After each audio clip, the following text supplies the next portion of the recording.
Hello friends, ओम श्री गणेशाय नमः। आपका हमारे यूट्यूब चैनल पे हार्दिक स्वागत है। कार्तिक मास महात्म्य अध्याय 5।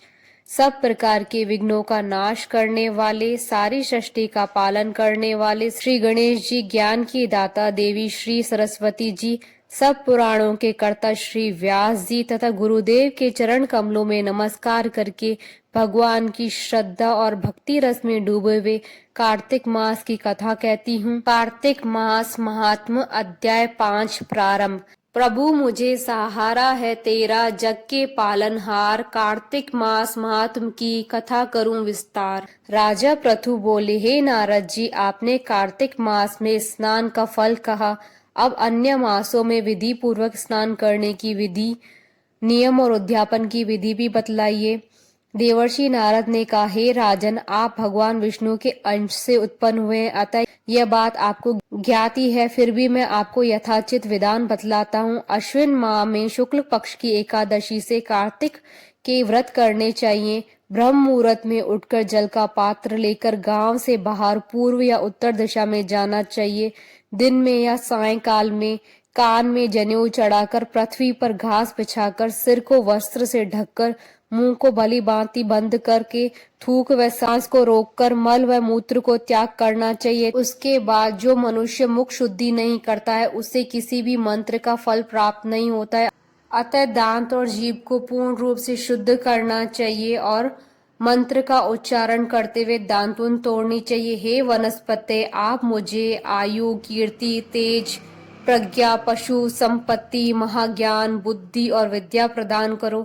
इस प्रकार उच्चारण करके वृक्ष से 12 उंगुल की दांतुन ले। दूध वाले वृक्षों से दांतुन नहीं लेनी चाहिए। इसी प्रकार कपास, कांटेदार वृक्ष तथा जले हुए वृक्ष से भी दांतुन लेना मना है, जिससे उत्तम गंध आती हो और जिसकी टहनी कोमल हो। ऐसे ही वृक्ष से दंत वादन ग्रहण करना चाहिए। प्रतिपदा, अमावस, नवमी, छठी, रविवार को चंद्र तथा सूर्य ग्रहण में दांतुन नहीं करनी चाहिए। तत्पश्चात भली भांति स्नान करके फूल माला, चंदन और पान आदि पूजा की सामग्री लेकर प्रसन्न चित्त व भक्ति पूर्वक शिवालय में जाकर सभी देवी देवताओं की अर्घ्य, आचमन्य आदि वस्तुओं से पृथक पृथक पूजा करके प्रार्थना व प्रणाम करना चाहिए। फिर भक्तों के स्वर में स्वर मिलाकर श्री हरि का कीर्तन करना चाहिए। मंदिर में जो गायक भगवान श्री हरि का कीर्तन करने आए हों, उनको माला, चंदन, तांबूल आदि से पूजन करना चाहिए, क्योंकि देवालयों में भगवान विष्णु को अपनी तपस्या, योग और दान द्वारा प्रसन्न करते थे, परंतु कलयुग में भगवत गुणगान को ही भगवान श्री हरि को प्रसन्न करने का एकमात्र साधन माना गया है। नारद जी राजा पृथु से बोले, हे राजन, एक बार मैंने भगवान से पूछा कि हे प्रभु, आप सबसे अधिक कहाँ निवास करते हैं? इसका उत्तर देते हुए भगवान ने कहा, हे नारद,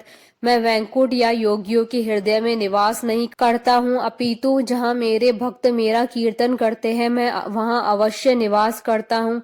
जो मनुष्य चंदन माला आदि से मेरे भक्तों का पूजन करते हैं, उनसे मेरी ऐसी प्रीति होती है जैसे कि मेरे पूजन से भी नहीं हो सकती। नारद जी ने फिर कहा, शीरीष, धतूरा, गिरजा, चमेली, केसर, कंदार और कटल के फूलों व चावलों से भगवान विष्णु की पूजा नहीं करनी चाहिए। अड़हल, कंद, ग्रीष, जूही, मालती और केवड़ा के पुष्पों से भगवान शंकर की पूजा नहीं करनी चाहिए। जिन देवताओं की पूजा में जो फूल निर्दिष्ट हैं, उन्हीं से उनका पूजन करना चाहिए। पूजन समाप्ति के बाद भगवान से क्षमा प्रार्थना करनी चाहिए, यथा, हे सुरेश्वर, हे देव, न मैं मंत्र जानता हूँ न क्रिया, मैं भक्ति से हीन हूँ, मैंने जो कुछ भी आपकी पूजा की है उसे पूरा करे। ऐसी प्रार्थना करने के पश्चात साष्टांग प्रणाम करके भगवत कीर्तन करना चाहिए, श्री हरि की कथा सुननी चाहिए और प्रसाद ग्रहण करना चाहिए।